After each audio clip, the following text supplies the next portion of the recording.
আমি একটু দেখার জন্য আসছি যে কি অবস্থা, এত বড় একটা ঘটনা হয়ে গেছে। আসলে আমরা কেউ কাম্য নয় এই ঘটনার। এত বড় একটা ক্ষতি হয়ে গেছে। এরা দেশের একটা ভবিষ্যৎ ছিল।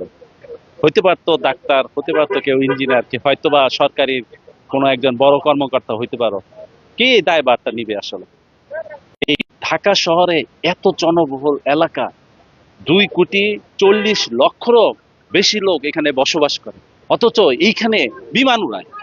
এটা কোনো কথা বলেন? আমি বিশ্বের অনেক দেশে গিয়েছি, কিন্তু কখনো এই ধরনের ঘটনা আমি শুনি নাই। আমাদের দেশে দেখেন এত পরিকল্পনার অভাব। আমি বুঝলাম না, এই একটা স্কুলের উপরে এই বিমান উড়ায়, এরা এরা প্রশিক্ষণ নেয়, একটা ট্রেনিং সেন্টার বানায় নিছে। খুবই দুঃখজনক। আমরা আসলে কখনোই চিন্তা করতে পারি না এই ধরনের ঘটনা ঘটবে আমাদের এই দেশের মতো। যাই হোক, যারা মারা গেছেন তাদেরকে যেন আল্লাহ জান্নাতবাসী করুক। যারা আহত হয়েছেন, যারা এখন হসপিটালে আছেন, তারা যেন খুব শীঘ্রই তাদের মা বাবার বুকে ফিরে যেতে পারে।